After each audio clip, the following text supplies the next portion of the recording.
ليشهدوا منافع لهم ويذكروا اسم الله في أيام معلومات على ما رزقهم. بسم الله الرحمن الرحيم.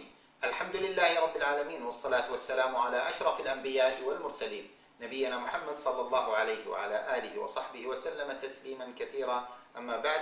Dear respected brothers and sisters, Assalamu alaikum wa rahmatullahi wa barakatuh.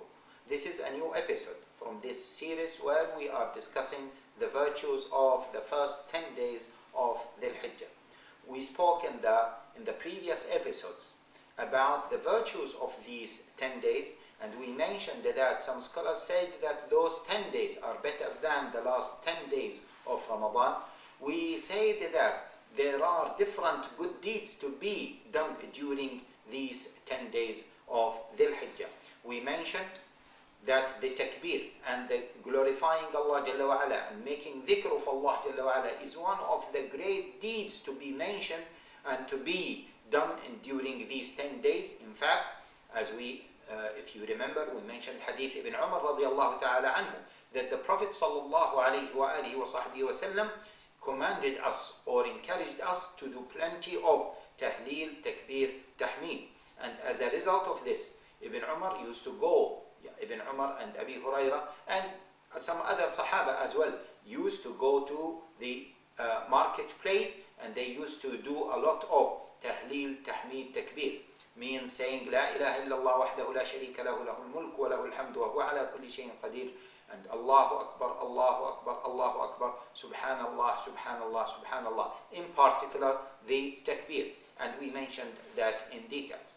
Among the good deeds, brothers and sisters, that we can do during these 10 days is the sadaqah, giving the charity.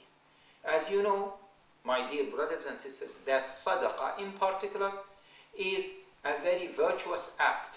And Allah Jalla wa Ala encouraged us to do sadaqah in numerous ayat. The Prophet sallallahu alaihi wasallam encouraged us to give sadaqah in numerous ahadith. But in particular, during these days, because as we said, if you remember Hadith Ibn Abbas, that the Prophet sallallahu alaihi wasallam said there are no days in which the good deeds are more beloved to Allah Jalla wa Ala than those 10 days of Dhul Hijjah. Hence, any good deed will be, the reward of any good deed will be increased number of times during these 10 days. One of those deeds is the sadaqah, as we mentioned, because generally speaking, sadaqah is a very virtuous act, and in particular in those days. Now, sadaqah. The Prophet sallallahu alayhi wa alihi wa sahbihi wasallam, in one of the amazing hadith, Hadith Abi Huraira radiallahu ta'ala anhu, said that every single day 2 angels come, and one of them is making dua for the person who is giving, and one is making dua against the one who is not giving. The one who is making dua for those who are giving, he is saying, the angel is making the dua, "Oh Allah, give increase for those who give." And the one who is making dua, the angel who is making dua against the one who withhold, who does not give, he is saying, "Oh Allah, give destruction for the one who withholds." Subhanallah al-Azim. The other hadith, the Prophet sallallahu alayhi wa sallam said, "Ma naqasa malun min sadaqah," in Sahih al-Bukhari, that the sadaqah never decreases the wealth. In fact, brothers and sisters, if we look at the ayat of the Quran and how those ayat were talking about sadaqah, we will be so amazed. First of all, do you know that when Allah Jalla wa Ala mentions jihad in the Quran and mentioning sacrificing the self, the life for sabilillah, fi sabilillah, for his sake, he always mentioned what? The sadaqah before what? Before sacrificing yourself fi sabilillah. For example, يا أيها الذين آمنوا هل أدلكم على تجارة تنجيكم من عذاب أليم تؤمنون بالله ورسوله وتجاهدون في سبيل الله بأموالكم وأنفسكم. Whenever he mentions jihad and sacrificing the self, he preceded that by what? By sacrificing the wealth. And any ayah where sacrificing the life is mentioned, you will see that sacrificing the what? The wealth is mentioned before that. What does that mean? تؤمنون بالله ورسوله وتجاهدون في سبيل الله بأموالكم وأنفسكم, in numerous ayat. Why? Because spending for sabilillah, spending in the sake of Allah Jalla wa Ala, is a preparation for jihad. We can't go for jihad without money, without financial support. This is one thing. The other thing, do you think that someone can sacrificing his life if he is unable to sacrifice his wealth? Of course not. The person who is sacrificing his life, for sure he can sacrifice his wealth. In fact, sacrificing the wealth is a preparation for sacrificing yourself, your life, fi sabilillah. Not only this, brothers and sisters, we always talk about Islamic finance, Islamic economics. Recently we started to talk about the credit crunch, and we speak about riba in Islam. And we have a problem when we talk about this, because we limit Islamic finance to the prohibition of riba. We always, whenever we talk about Islamic finance, we always talk about the prohibition of riba. We rarely speak about the role of zakah. If we speak about the role of zakah, we ignore the role of sadaqah. And we ignore the role of different types of sadaqah. There is the waqf. The waqf is part of the sadaqah. The endowment, the trust, to put something as a trust. It is part of the sadaqah.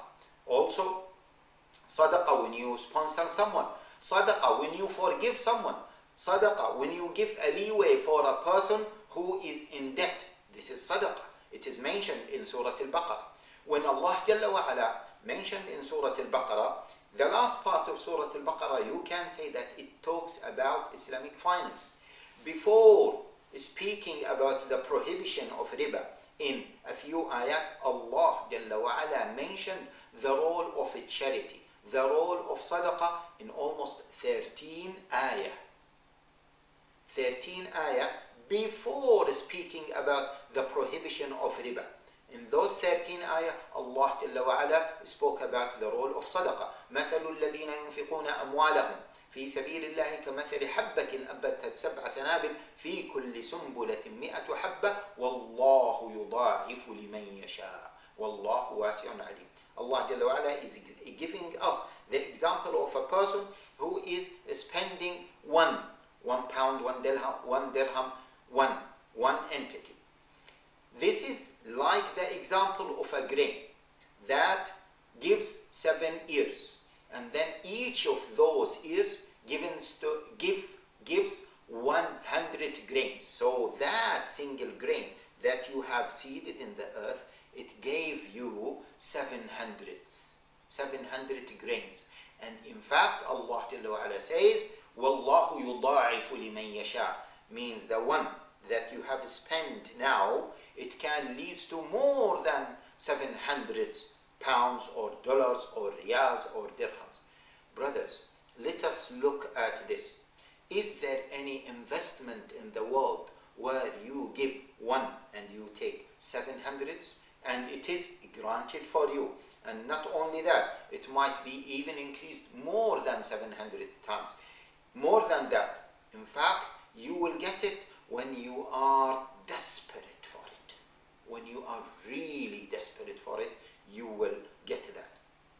Not only that, on those ayat, when Allah Jalla wa Ala is speaking about sadaqah and how can we spend, Allah Jalla wa Ala mentioned every single possible attack from the shaitan, and Allah Jalla wa Ala is telling us that the shaitan will command you not to spend. الشيطان يعدكم الفقر. Allah Jalla wa Ala is not leaving any gap for us to say, well, I can't spend.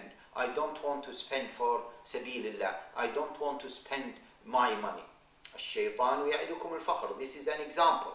And the shaitan is promising you poverty. And يأمركم, and he's commanding you to do evil things. والله يعدكم مغفرة منه وفضلا. And Allah Jalla wa Ala is promising to opposite of that. He is promising you 2 things. Maghfirah, forgiveness, and fadla increase. Ibn Abbas said 2 things from the shaitan and 2 things from Allah Jalla wa Ala. And Allah Jalla wa Ala is the one who is fulfilling his promises. Brothers and sisters, once we talk about sadaqah, we don't want to talk about just the change in your pocket and you just spend it because you want to get rid of it. No, we have to spend from the money that we love. لَن تَنَالُوا الْبِرَّ حَتَّى تُنْفِقُوا مِمَّا تُحِبُّونَ. You will not get the birr. The birr is a comprehensive term, which means everything good in the dunya and in the akhirah. You will not get it unless you spend from whatever you like. And that's why, brothers and sisters, we need to spend for any good reason, for any good cause. If there are poor people, let us spend and give them money. If there are Islamic projects here or there, let us spend to sponsor those projects. Let us not think that spending fi sabilillah, it is limited to spending for jihad, or it is limited to spend to poor people or to feed the poor people. No, it is a comprehensive meaning where we spend for all good causes. And that was the habit of the Prophet sallallahu alaihi wasallam. That was the habit of the companions radiyallahu ta'ala anhum, to spend for all good causes. Brothers and sisters, we always talk about our Islamic Ummah and that the Islamic Ummah is weak and we are not doing things professionally. But when we ask our brothers and sisters to donate for projects, they don't donate unless they see someone is dying. Otherwise, they don't want to spend. And that's why I did not just mention about those Muslims who are dying here or there, because this ultimately means that we are just spending for that cause. Other causes, we don't really care much about them. We need, brothers and sisters, to sponsor Tullab al-Ilm. We need to build projects, big projects for the elderly people. We need to build other educational institutions. Of course, we can do a lot. Just remember, brothers and sisters, that in those 10 days of Dhul Hijjah, the reward of the sadaqah is multiplied more than it is multiplied in other days. I have to stop here. Inshallah, stay with us in the coming episode. Inshallah, we will discuss more about the virtues of these 10 days of Dhul Hijjah. Assalamu alaikum wa rahmatullah. لبيك اللهم لبيك لبيك لا شريك لك لبيك إن الحمد والنعمة لك والملك لا شريك لك لبيك